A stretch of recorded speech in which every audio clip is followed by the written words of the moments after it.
que logo entraram a atacá-lo por entre mil torturas indescritíveis. Entre mentes, Hildebrando e seus acólitos se reuniram em sessão secreta, radiantes com as prisões efetuadas, a fim de discutirem quanto ao destino a darem ao resto da família Boab. Prendamo-los a todos, incitavam Fausto e Cosme, cujas opiniões eram idênticas em quaisquer circunstâncias, são da mesma raça. Convém exterminá-los de vez, a bem do decoro da nossa legislação religiosa. Legalmente não o poderemos fazer, visto que não existem suficientes 79 razões. Ao demais, são 2 horas da madrugada. Aparteou alguém da diabólica Assembleia, ainda não de todo corrompido. A Santa Inquisição hei de como bem lhe aprouver, pois que é autônoma e, acima de tudo, houve denúncia de que toda a família vem judaizando desde muito, o que é proibido por lei, e esta nos dá o direito de uma devassa em regra no domicílio suspeito. Acudiu Frei Hildebrando, afetando zelos pela instituição, mas a rigor premeditando algo deplorável em torno da infeliz Esther. De outro modo, uma vez Silvério aprisionado, assistir-nos ao direito de confiscar-lhe os bens. Acudiram os gêmeos, ambicionando o que ainda restava da mansão cobiçada. Sim, voltou a Zambuja. Confiscar-lhe-emos os bens. Aquele miserável judeu é riquíssimo, embora tente convencer que se encontra arruinado. São 2 horas da madrugada. Convém devassarmos o domicílio agora, a fim de evitarmos alaridos escândalos com a luz do sol. Investigaremos esconderijos onde possam existir comprovantes de heresias e de riquezas, a fim de que algo aproveitemos a tempo, visto ser de lei que seja o Estado que lucre com a confiscação. Quanto àquela jovem, a menina Mariana. Bem, resolveremos depois o seu destino. Foi educada por irmãs dominicanas. Incumbo-me dela. Tais vilezas eram comuns. Ninguém a partilhou e o grupo sinistro rumou para o solar judaico, em cujo interior era tudo silêncio e quietação. Não obstante, velavam ainda os seus habitantes, porquanto, inquietos com a prolongada ausência do seu querido chefe, Esther e os primos pressentiam algo temeroso delineando-se sobre suas cabeças.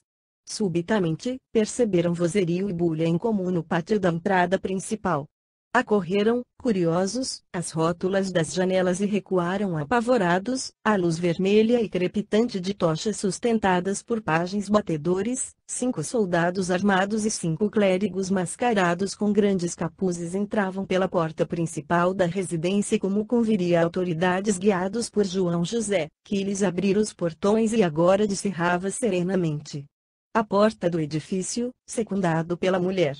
Espavoridos, os 2 jovens, Saulo e Rubem, procuravam ocultar-se pelo interior dos armários, sob as camas e os aparadores, enquanto Esther tentava serená-los e detê-los, exclamando com heroísmo e ânimo varonil: mantenhamos ao menos a dignidade de enfrentarmos o martírio com serenidade para morrermos com heroísmo, sem jamais patentearmos pusilanimidades diante dos algozes.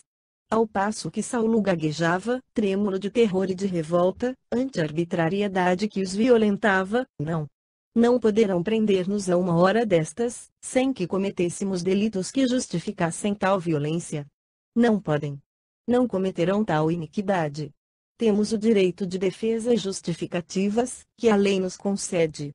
Tratar-se-á, porventura, de ódio particular, de perseguição oculta, a revelia da lei? Meu Pai, ó meu Senhor e Pai, socorrei-nos.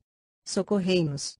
Misericórdia, ó Deus eterno, pois somos daqueles vossos legítimos filhos, da raça dos vossos santos profetas. É a Inquisição que nos vem prender, ó Deus. É a tortura, é a fogueira.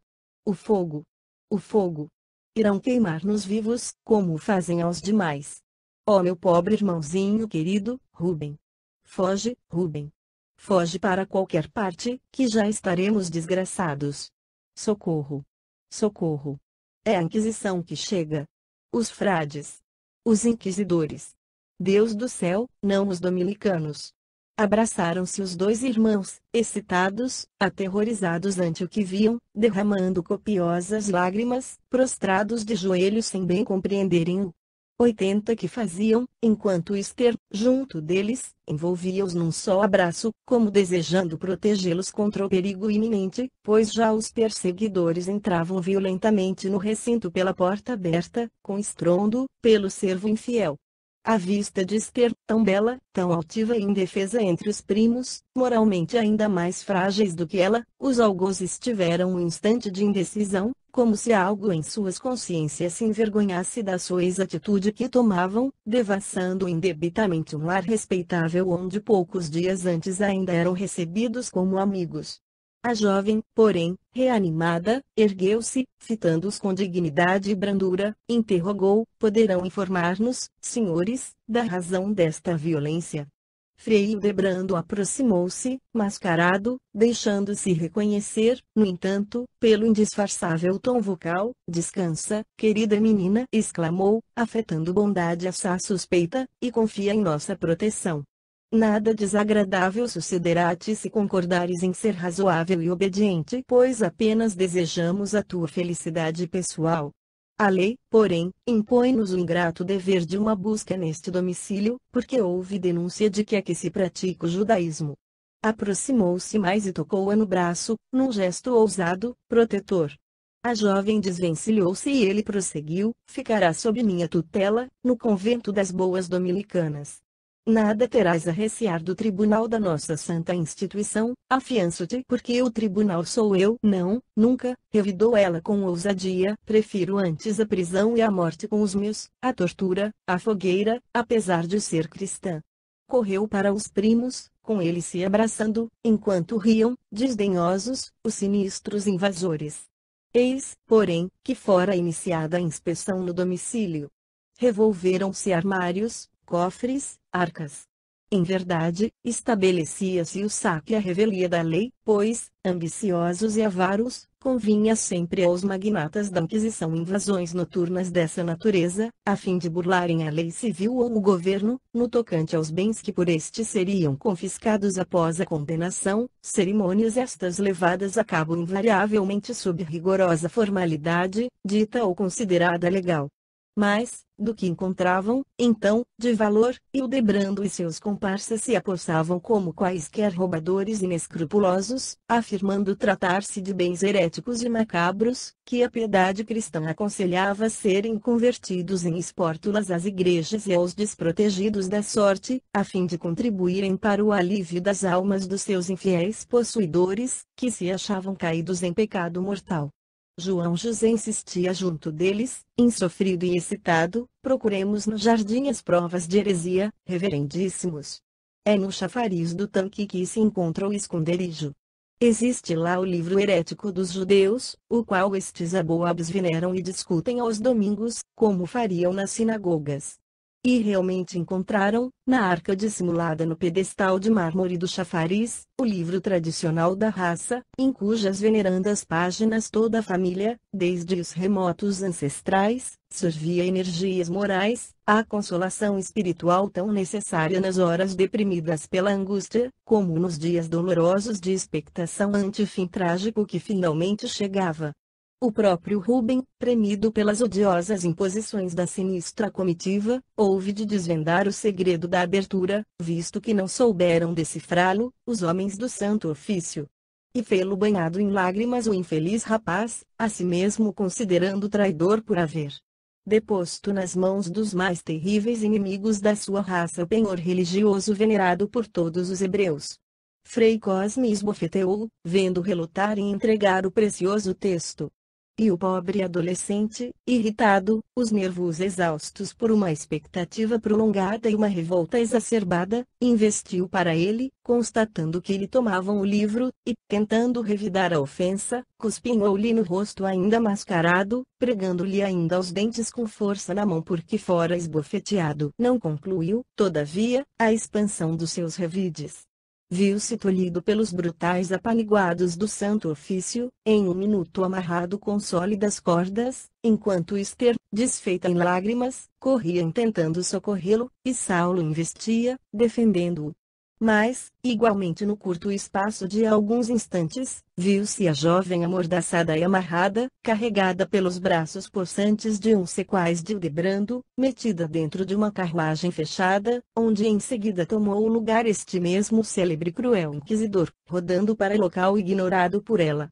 Dizia-lhe ele, no entanto, aos ouvidos aterrorizados, emocionado e arrogante: acalma-te, querida menina.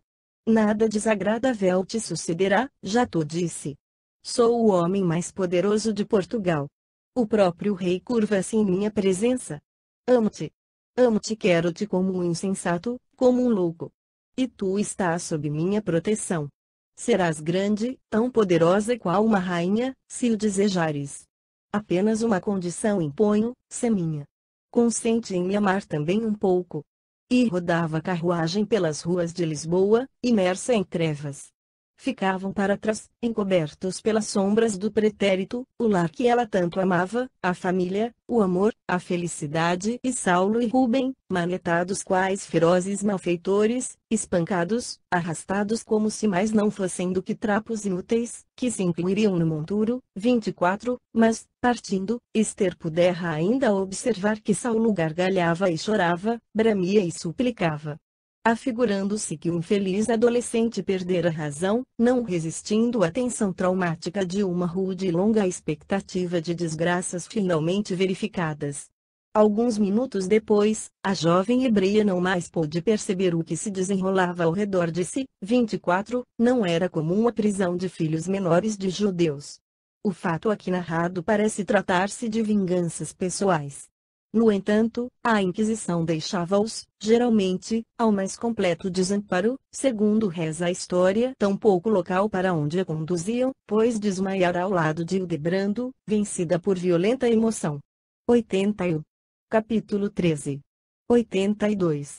Não alongaremos a nossa história, descrevendo ao paciente leitor as demarches do processo de condenação da infeliz família Boab, o qual, como todos os demais movidos pela Inquisição, foi vergonhoso pela má-fé dos seus executores, injusto e vil, como atestado que era de uma época sombria, em que o excessivo ardor religioso, mancomunado com leis civis despóticas e tão apaixonadas quanto ineptas e cruéis, distribuía, em nome da verdade, o vírus de irreparáveis calamidades sociais, esquecido de que a missão da fé, como a da legalidade, seria antes consolar e proteger almas aflitas e inexperientes, encaminhando para o bem e, portanto, para Deus, quantas criaturas desnorteadas pela ignorância se achegassem à sua sombra. Acrescentaremos apenas, evitando que o nosso noticiário se torne incompleto, que o inquisidor Mor, como sempre, colocou a serviço do seu mau caráter todos os requisitos da perversidade de que era capaz o seu coração diabólico, torturando os seus antigos anfitriões com a ferocidade demonstrada nos demais processos a que presidia e orientava. Negara toda a espécie de consolo e alívio aos infelizes aboabes.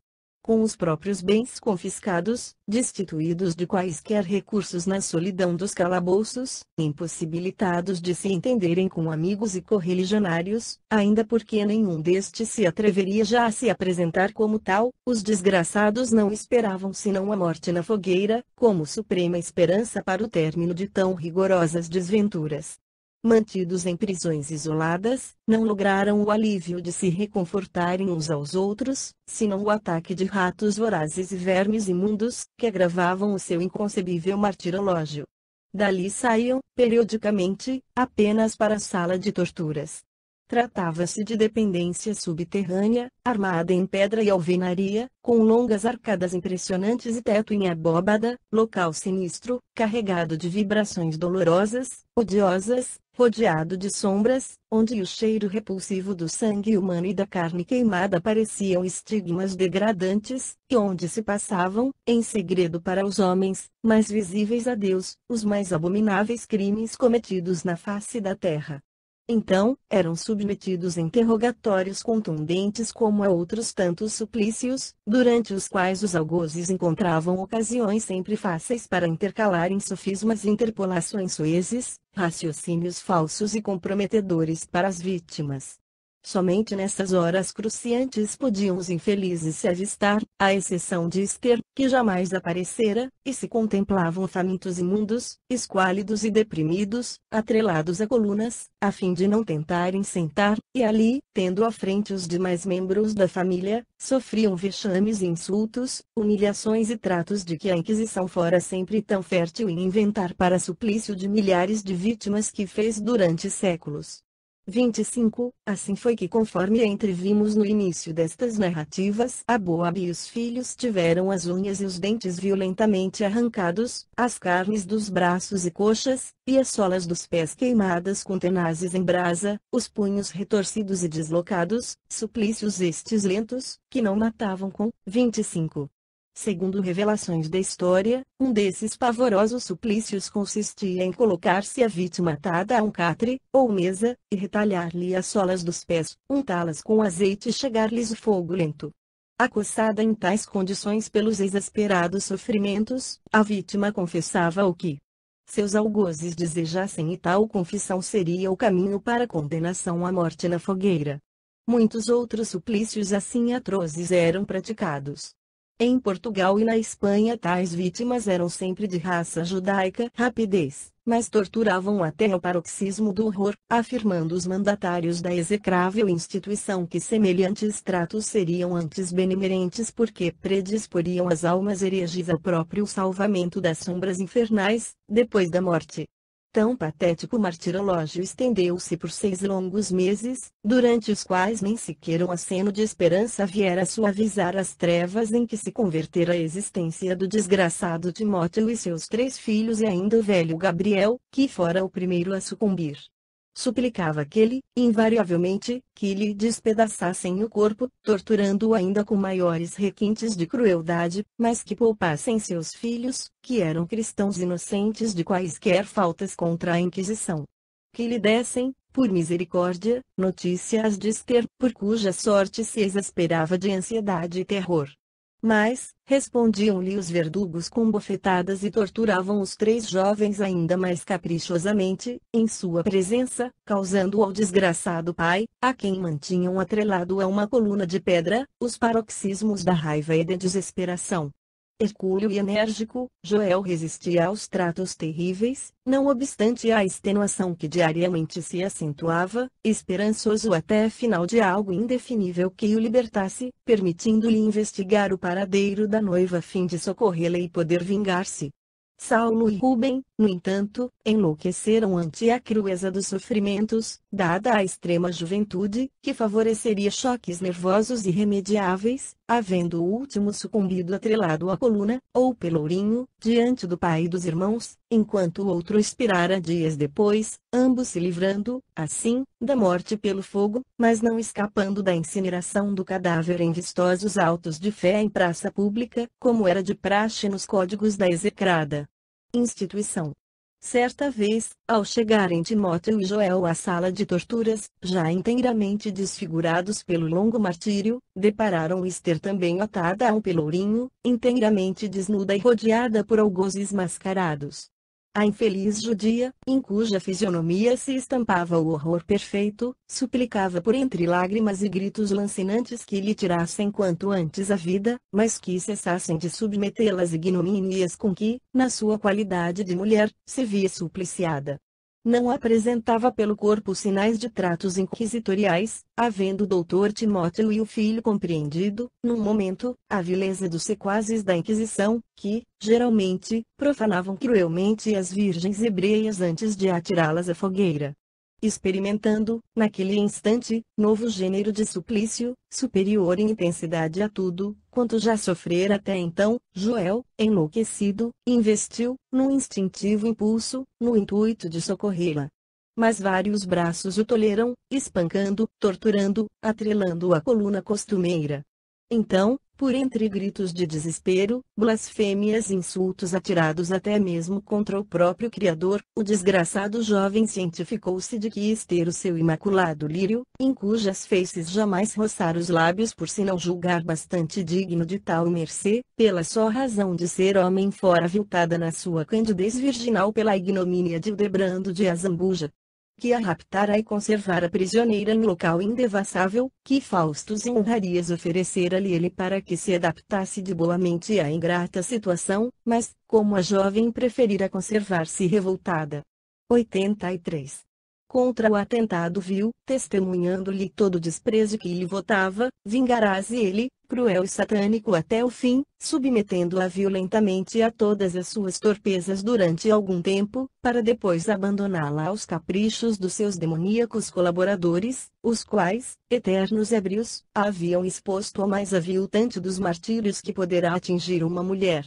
E agora ali estava ela, indefesa, à espera de martírios novos, em presença do tio e do noivo para, alguns dias depois, sem mais avistá-los, morrer na fogueira suave arremate de tão profundas desgraças. Calara-se o patriarca, conservando-se pensativo durante alguns instantes. Eu e meu assistente Roberto, comovidos, sentíamos igualmente confrangidos os nossos corações. Aguardávamos em silêncio, desencorajados de algo mais interrogar, certos de que o ensinamento seria completado. Dentro em pouco, efetivamente, a respeitável entidade, após um aceno que interpretaríamos como a tradução de um profundo pesar, continuou bondosamente, oferecendo-nos o ponto final das suas informações. Resta-me acrescentar ainda, ao noticiário que me destes a honra de requerer, que o infeliz Timóteo, esse obsessor intransigente, que há 4 séculos persevera na vingança, esse inimigo implacável de Leonel e família, o qual tendes acolá, hospedado na vossa agremiação terrena de estudos e trabalhos beneficentes, para um devido, supremo entendimento, foi levado à fogueira com seu filho Joel, poucos dias após a cena última, ignorando o paradeiro da pobre Esther. Encontravam-se já semi-mortos pelos maus tratos sofridos e meio dementes de dor e desesperos, e morreram por entre revoltas e blasfêmias, repudiando a própria crença em Deus ante o destino que tão adverso lhes fora, possuídos de um ódio demoníaco por seus perseguidores e algozes, ódio e revolta que deveriam cavar para ambos, e os demais filhos, um abismo de trevas que se alonga já por 4 séculos. Esther, ao contrário, humilde e resignada, tendo aceitado, desde muito, nos recessos da alma, a verdadeira crença no Messias de Deus, anunciado pelos profetas da sua raia, reconhecendo nesse perseguido de Jerusalém um mártir sublime, digno de ser amado e imitado, extinguiu-se na fogueira beijando e banhando de lágrimas a cruz da redenção, e quantos se encontravam pelas imediações do patíbulo crepitante afirmaram tê-la ouvido cantar, com voz serena e muito meiga, os olhos fixados no espaço, como prelibando a satisfação de uma realidade compensadora e empolgante, aqueles salmos queridos que faziam o encantamento espiritual da família Boab durante os serões saudosos e tão doces, sob o frescor das oliveiras do antigo solar judaico. O Senhor é o meu pastor, e nada me faltará. A suaves campos me guiou e me conduziu a fontes de água fresca e pura. 84. Terceira parte. Conclusão. 85. E meu Pai enviará outro Consolador. 26. 86.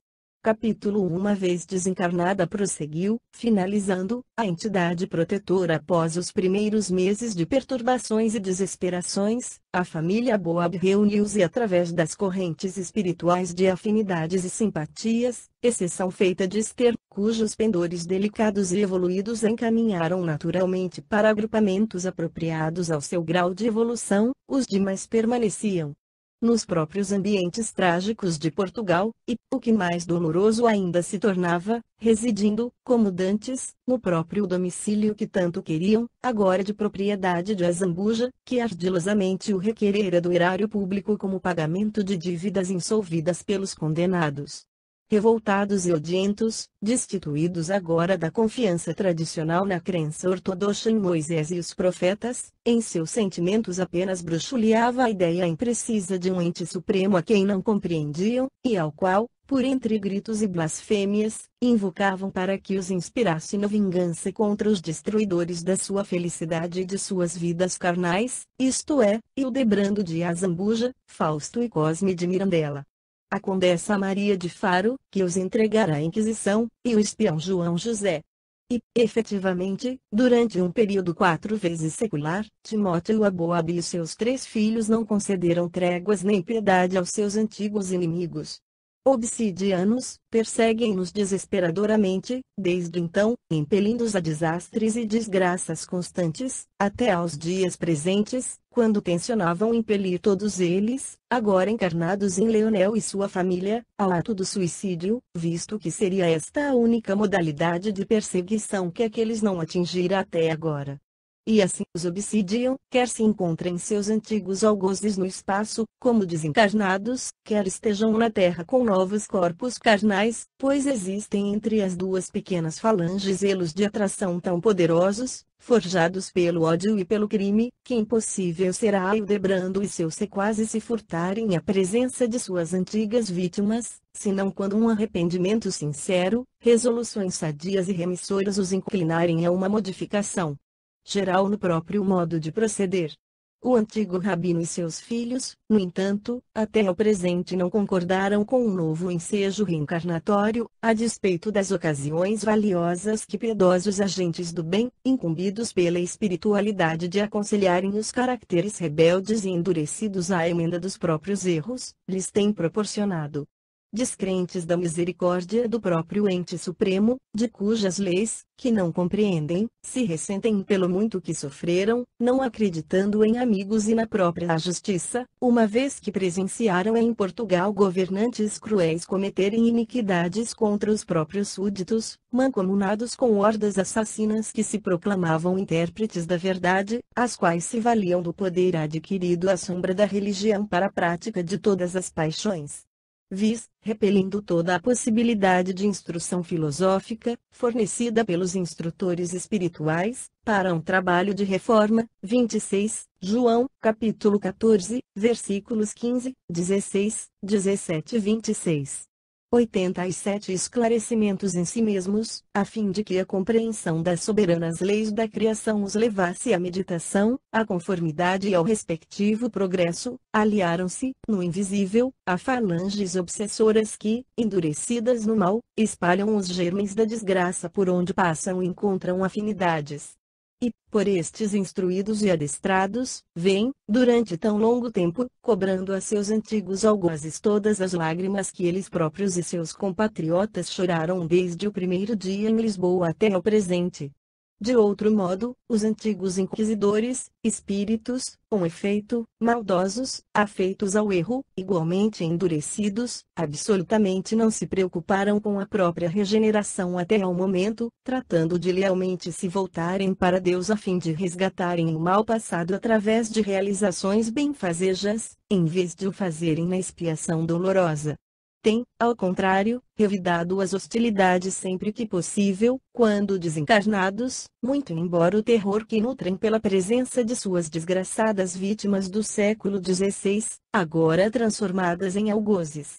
E tais vêm sendo as batalhas verdadeiramente infernais que se desenrolam, desde aquela malsinada época, entre essas falanges litigantes, que a Zambuja e seus acólitos, sentindo-se inferiorizados nos ardios para o revide das represálias, organizaram no invisível uma como associação defensiva contra os aboabes e, após 1000 tentativas e peripécias para se furtarem aos choques constantes daqueles, reencarnaram juntos, criando uma família carnal na terra, por afinidades passadas, como unidos haviam sido no pretérito pela cumplicidade nos crimes praticados.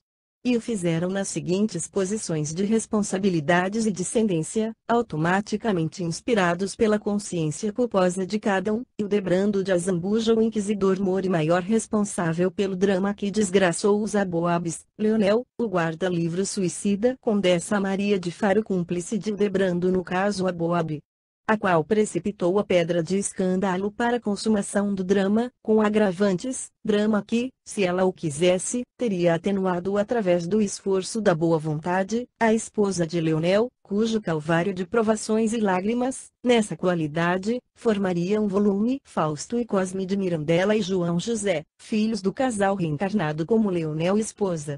Sendo o último Alcina, a filha suicida de Leonel.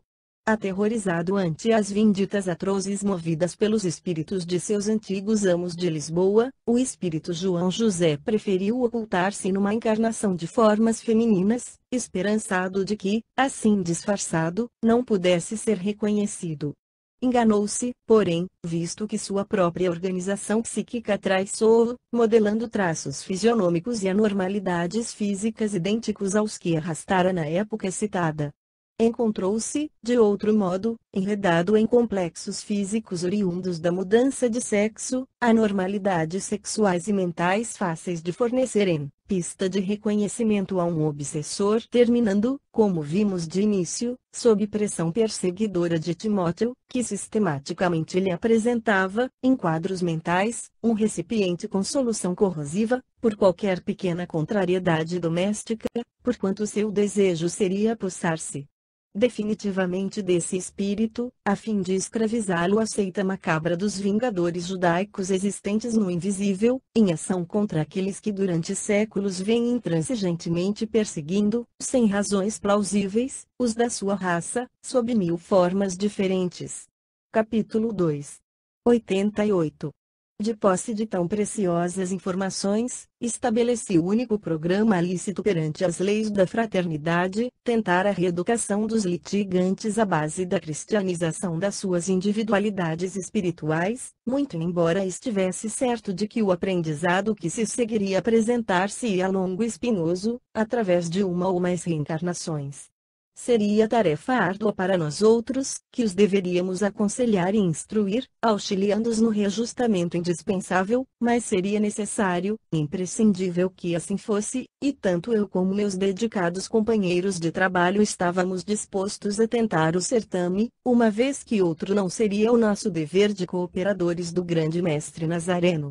Aliás, cumpre ao obreiro tão somente a realização dos serviços confiados à sua competência, sem discutir se serão os mesmos penosos, difíceis ou de fácil execução.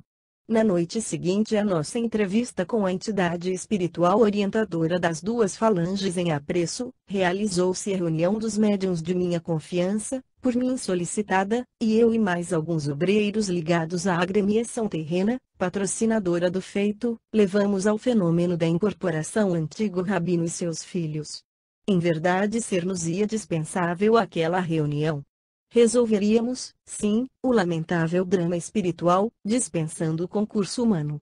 Mas 3 fatores existiam, poderosos, que nos animavam ao feito: ensinamento e aprendizado para os próprios homens, que urgentemente necessitam conhecer os grandes dramas da humanidade distendidos para o além-túmulo, ensejo de progresso para os médiuns e cooperadores terrestres nos setores da fraternidade, que assim se habilitariam à prática de inestimável feição da beneficência.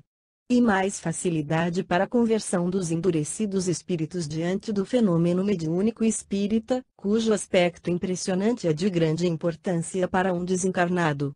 Os debates com o presidente da mesa eram vivos, eloquentes e acres por parte de Timóteo e de Joel, e menos resolutos por parte do jovem Saulo e Rubem, que se diriam apenas o eco das ações do pai e do irmão, como que obsidiados os seus espíritos pela ação constante de duas vontades mais poderosas, ponderados, profundos e não menos vivos eloquentes por parte do presidente, que trazia seu favor, a par de outros fatores.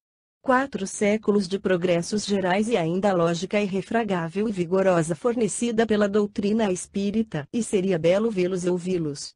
Confesso que sorri de sincero júbilo contemplando os meus disciplinados pupilos empenhados em tão formosa peleja transcendental, a benefício do próximo. E, o coração se me dilatando em fervoroso desejo da vitória do amor, acionei intuições ao presidente dos trabalhos, auxiliando o quanto possível no generoso empreendimento. Ele e Timóteo dir-se-iam, então, o quadro vivo de 2 épocas que se empenhavam em lutas, para resistir ao tempo, uma, que era sombria e cheia de amarguras, recordando um pretérito de opressões, para implantar as luzes do conhecimento e da esperança, convidando a criatura à liberdade através da verdade, a outra, que trazia o futuro por fanal sob as alegrias do Consolador. Ambos cultos, conhecedores do terreno filosófico que representavam, os seus discursos lembrariam a oratória das academias gregas, onde os mais belos temas filosóficos eram levantados para debates que honrariam oradores e ouvintes.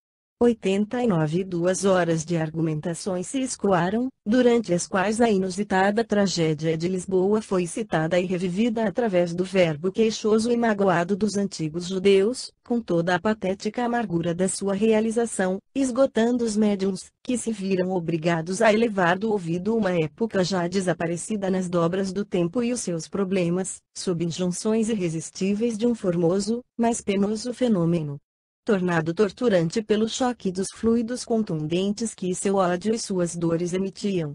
Mas, subitamente, surgiu Esther em plena reunião, tornando-se visível aos comunicantes e videntes. Esther, a Virgem sacrificada aqui, depois de 4 séculos de ausência, retorna aos seus, mais formosa sob a estruturação espiritual do que jamais o fora na terrena, coroada de rosas agora, recordando as flores preferidas na mansão judaica, um jacto de luz azul a irradiar ondulações sublimes ao redor de toda a sua configuração espiritual, evocando a imagem das virgens que sucumbiram, não mais nos circos de Roma, para o suplício à frente dos leões, mas em novas arenas onde as feras seriam antes hienas humanas envoltas em sotainas e capuzes negros clericais, os homens do chamado Santo Ofício, de abominável memória. Tomadas de um deslumbramento que tocava as raias do pavor, as 4 individualidades endurecidas se detiveram nos enunciados de revolta. Quedaram-se respeitosas, concentradas na felicidade inapreciável de revê-la e de ouvi-la, pois, dizia-lhes, murmurando docemente, como numa cavatina angelical, sim, meus amados de outrora, meus amados de hoje e de sempre. Eis-me novamente convosco, para nunca mais nos separarmos. Mas, para que tão grandiosa ventura se concretize, necessário será que eu vos recorde um sagrado dispositivo da lei da nossa raça. A lei suprema, fornecida por Javé, o Deus de Israel, 27, ao maior profeta dos hebreus, nas sagradas escarpas do Sinaí, estatui, como principal dever dos filhos de Abraão, 27, Javé, Jeová, Espírito superior protetor da raça hebraica, que concedeu ao médium psicógrafo Moisés, em nome de Deus, o Decálogo, ou os 10 mandamentos da lei de Deus, fenômeno idêntico aos que se processam hoje entre os médiuns espíritas. Outro espírito, da mesma categoria espiritual de Javé, revelava-se também protetor dos hebreus Elohim, citado como o primeiro, várias vezes, no Velho Testamento. Os antigos povos de Israel atribuíam tais manifestações ao próprio Deus. Este mandamento, que encerra todos os demais que os homens e os espíritos deverão observar para serem agradáveis ao Criador, amarás o Senhor teu Deus de todo o teu coração, com todas as tuas forças, com todo o teu entendimento, e o próximo como a ti mesmo, e não o ódio secular que vindes alimentando em vossas almas para desgraça vossa e impossibilidade de nossa própria felicidade. Se os vossos inimigos do passado faliram no cumprimento desse dever, deixando de observar o dispositivo supremo do Código Divino, e, assim, ofendendo-vos profundamente, também infringistes o mesmo sagrado dispositivo, odiando e revidando ofensas. 4 séculos são passados, meus amados, desde a noite terrível de nossa prisão em Lisboa. Dom João III, outrora cruel e desumano, encontra-se agora em franco ressurgir para a redenção do seu espírito, através de operosidades generosas e heróicas em torno de povos e falanges sociais, pois, à frente da lei suprema, aquele que muito errou muito deve construir de aproveitável e excelente, para expungir, com o inverso do que praticou outrora, as sombras que lhe aviltam a consciência. E ele o tem feito através das reencarnações, pelas vias da abnegação e do sacrifício, inspirado num arrependimento construtivo. Depois de horas desesperadoras dos mais negros remorsos, em que também conheceu o amargor das lágrimas derramadas por aqueles a quem perseguiu através das leis que criou, sofreu ele próprio, com agravantes terríveis, o rigor das mesmas leis, em encarnação obscura e humilde, que posteriormente tomou em Portugal mesmo, nascendo em círculo familiar da própria raça que ele tanto perseguiu, para provar o desacerto das leis e instituições por ele próprio criadas. E durante todo esse tempo, enquanto o tirano arrependido do mal praticado tratava de se erguer para novos ciclos de progresso, vós, que eres honestos e bons, mas não possuíeis boa vontade para perdoar e esquecer as ofensas recebidas, permanecestes estacionários no ódio, cristalizados na prática das vinganças, e tanto odiastes e tanto feristes, revidando ofensas que auxiliastes o progresso e a emenda dos vossos próprios inimigos de outrora, os quais, hoje, já se encontram em melhores condições morais perante a lei suprema do que vós outros, pois o certo é que eles não mais odeiam a quem quer que seja e que um grande e sincero arrependimento, do passado mal, os predispõe a futuro honroso e reparador. É tempo, pois, de perdoar para serenar o coração e tratar de progredir. É tempo de amar a Deus nas pessoas dos vossos irmãos de humanidade e não apenas aos compatriotas e correligionários da mesma fé religiosa. Vinde comigo e eu vos exporei, em serões tão doces como aqueles de outrora, sob a amenidade das oliveiras do nosso solar querido, não mais as leis rigorosas de Israel, que nos eram relembradas pelos velhos códigos hebreus, mas as suaves leis do amor e da fraternidade estatuídas por aquele grande Rabuni que me agasalhou e enalteceu em vossa ausência. Impressionados e temerosos, nada responderam, mas seguiram com ela. Exaustos, os meus médiuns não mais resistiriam. Despertei-os. Refeitas foram as suas energias por nós. Mas a reunião no mesmo centro prolongou-se ainda, conquanto subordinada, agora, aos planos exclusivamente invisíveis. 90. Capítulo 3. 91. As vibrações disseminadas pelos ambientes de um centro espírita, pelos cuidados dos seus tutelares invisíveis, os fluidos úteis, necessários aos variados quão delicados trabalhos que ali se devem processar, desde a cura de enfermos até a conversão de entidades desencarnadas sofredoras e até mesmo a oratória inspirada pelos instrutores espirituais, são elementos essenciais, mesmo indispensáveis a certa série de exposições movidas pelos obreiros da imortalidade e serviço da terceira revelação. Essas vibrações, esses fluidos especializados, muito sutis e sensíveis, hão de conservar-se imaculados, portando, intactas, as virtudes que lhes são naturais e indispensáveis ao desenrolar dos trabalhos, porque, assim não sendo, se mesclarão de impurezas prejudiciais aos mesmos trabalhos, por anularem as suas profundas possibilidades.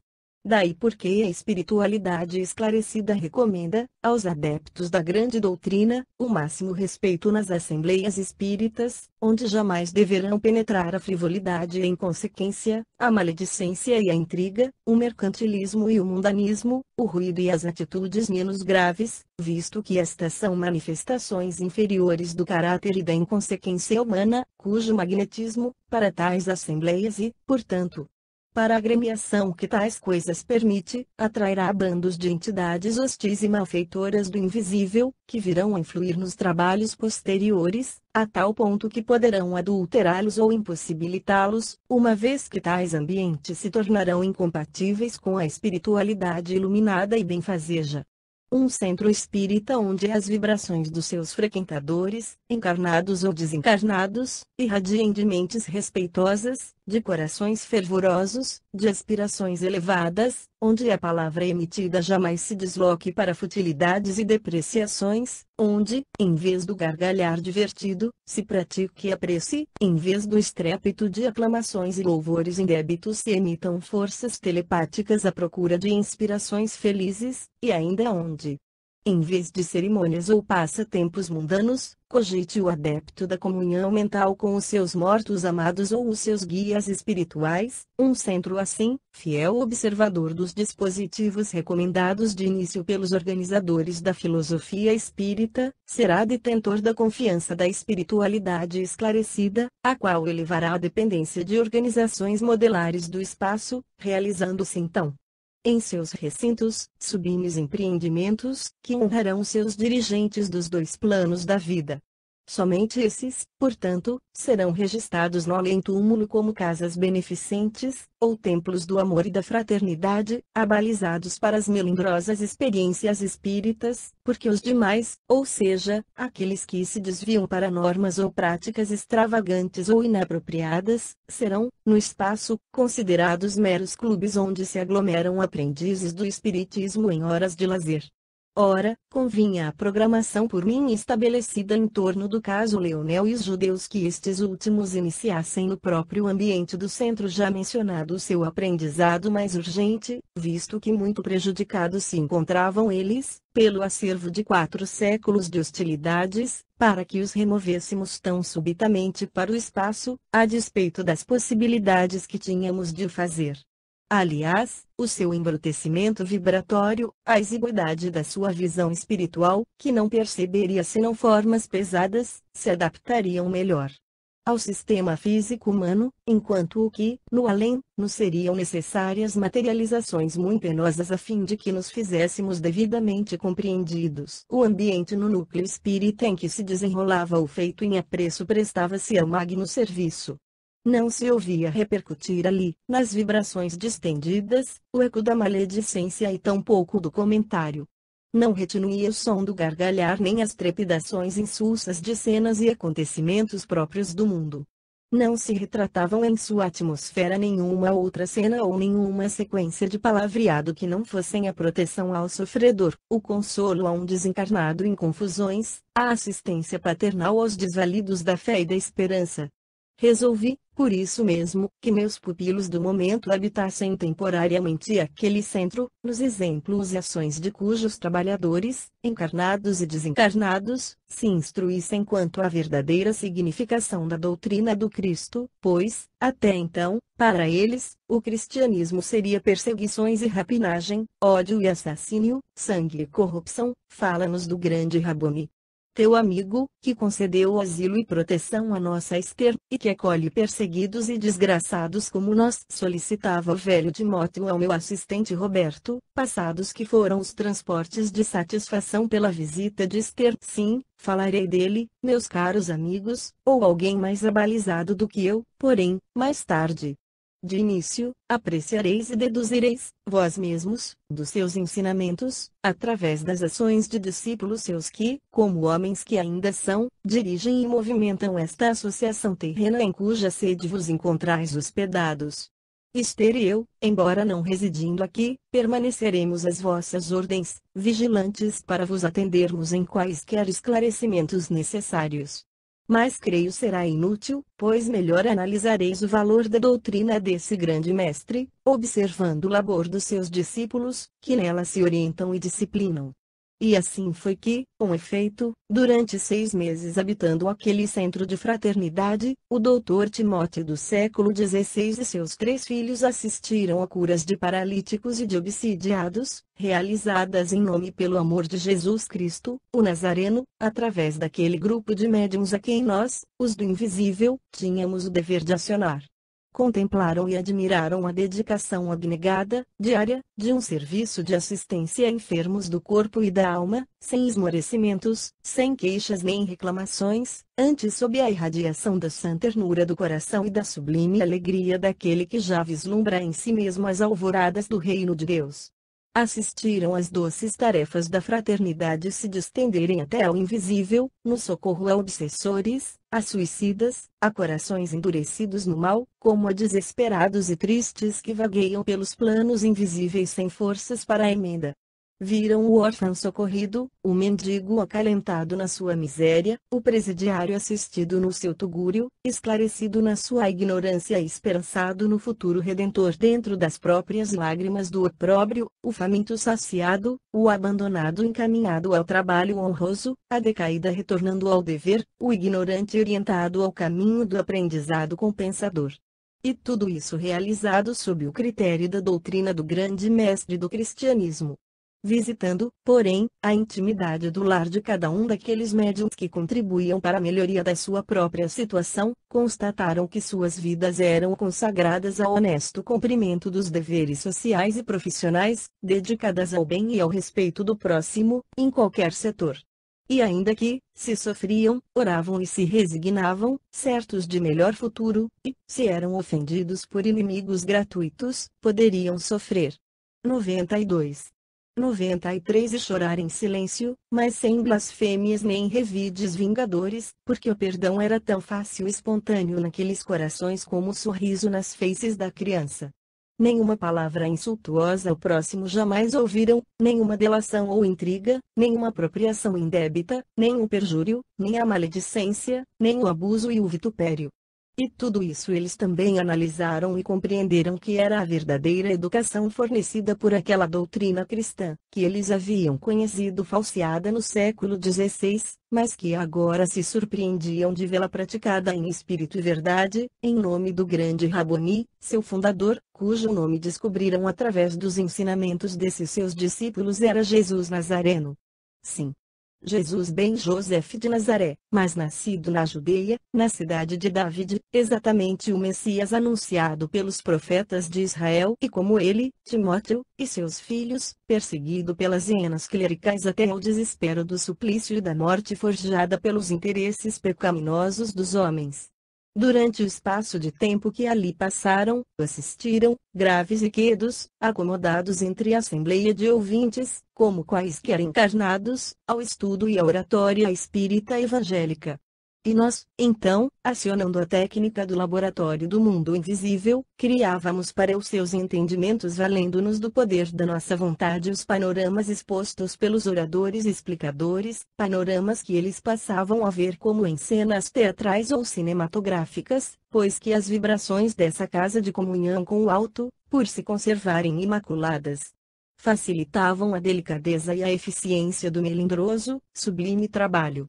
Um curso eficiente, pois, de legítimo cristianismo e de filosofia espírita levaram a efeito os antigos hebreus através de tais processos, visitando ainda outras agremiações merecedoras da nossa confiança e observando outros tantos adeptos fiéis às recomendações do Consolador. Pela mesma época, outros sim, foram-lhes demonstrados em aprendizado, através de dolorosa, mas grandiosa exposição da retrospecção da memória, exame consciencial dos arquivos mentais, os antecedentes do drama terrível de Lisboa. Aboab e filhos haviam existido em Jerusalém ao tempo dos primeiros cristãos como autoridades judaicas e romanas, exercendo então sobre os inofensivos adeptos do cristianismo nascente, atrocidades análogas às que tantos anos mais tarde vieram a experimentar, por sua vez, sob as garras da Inquisição de Portugal.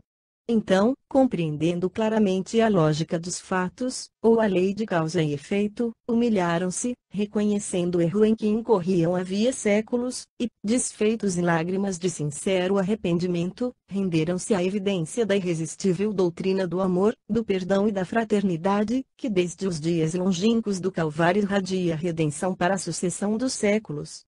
E constataram, assim, que aquela fé clerical que, sob os auspícios do santo ofício de sacrílega memória, se pretendeu impor pela crueldade da violência, longe estava de se assemelhar às blandiciosas lições daquele doce Rabboni que recomendava aos seus discípulos: amai-vos uns aos outros como eu vos amei.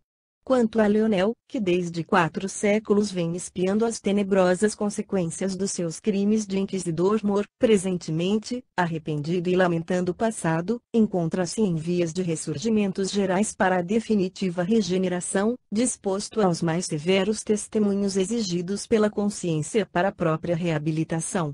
Seus trajetos pelas estradas do futuro, tais como os de sua filha Alcina, o antigo João José, espião de Azambuja, serão ainda ásperos, visto o que, ao demais, o suicídio por obsessão não os isentou de 94 responsabilidades, pois se houve, efetivamente, sugestões externas impelindo-os ao feito macabro, estas, no entanto, lhes não tolheram a possibilidade de raciocinar para se defenderem, arredando-as, o que não fizeram porque, realmente, preferiam as paixões arrasadoras do mundo ao suave contato mental com o amor de Deus através da prece, que lhes teria fornecido forças de resistência contra a tentação.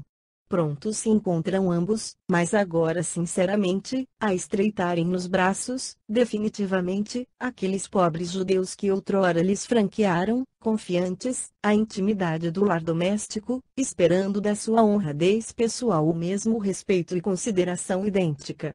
E o farão, afirmaram ambos, em momento solene de certa reunião do mundo invisível, em presença de instrutores dedicados por amor daquele eterno Deus cujas leis protetoras lhes forneceram ensejos novos de resgate e reabilitação dos crimes passados. Acrescentarei, finalmente, que o antigo rabino Timóteo Aboab, já reencarnado nos dias atuais, receberá em seu futuro lar conjugal como filhos de um consórcio legítimo além dos seus mesmos 3 filhos de outrora, em novas experiências de reabilitação e progresso, também aquele pobre Leonel e sua filha Alcina, aos quais impeliu ao suicídio através de um constante, sistemático trabalho de obsessão simples e ignorada. E assim sendo terá de arcar com as provações e as responsabilidades de pai carnal daqueles que renascerão envoltos no angustioso complexo oriundo do suicídio.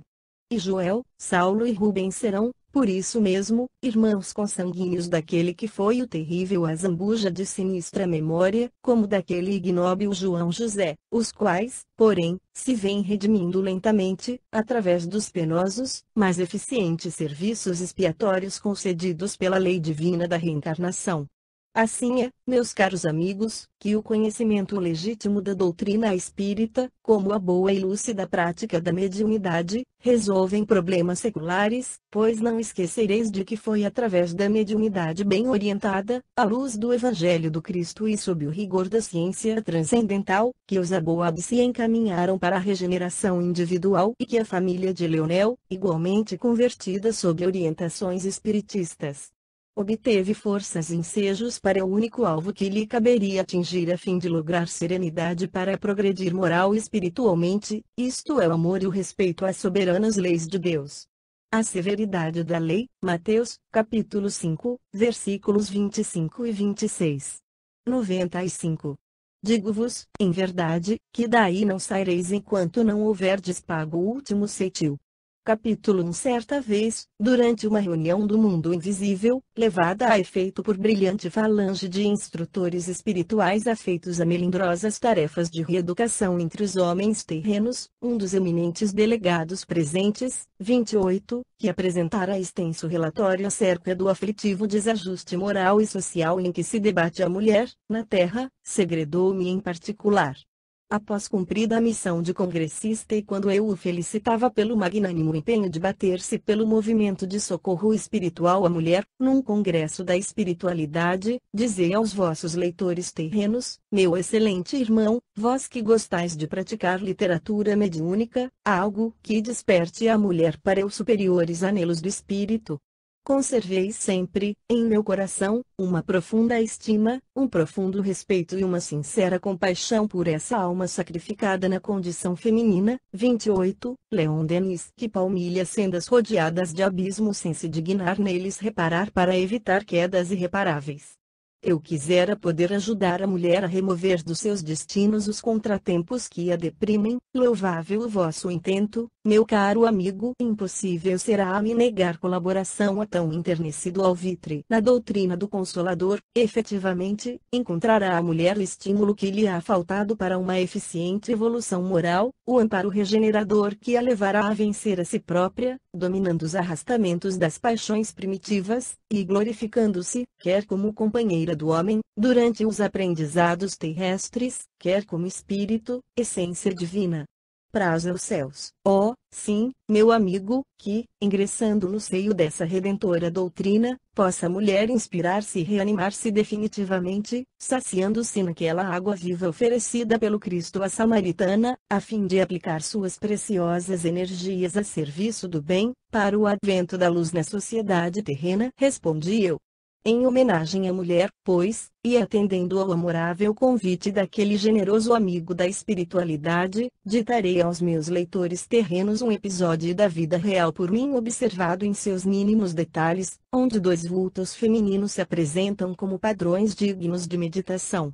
De tudo, quanto venho observando nestas últimas décadas da sociedade 96 terrena, em torno dessa criatura gentil, cujo coração é generoso e amorável, mas discricionário, simples, mas ignorante, heróico, mas arbitrário, dedicado, mas inconsequente, uma cláusula preponderante se eleva entre todas. Será necessário que a mulher pense mais no ideal do que nas realidades mundanas, mais no espírito que anima e o qual há de marchar para a luz, através de labores evolutivos sem limites, do que no sexo, mais em Deus do que no homem, que lhe tem arrebatado todas as mais formosas e dignificantes preocupações.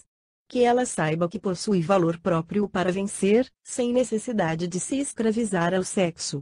Que compreenda que a lei da criação lhe conferiu capacidades elevadas para os mais formosos feitos do espírito.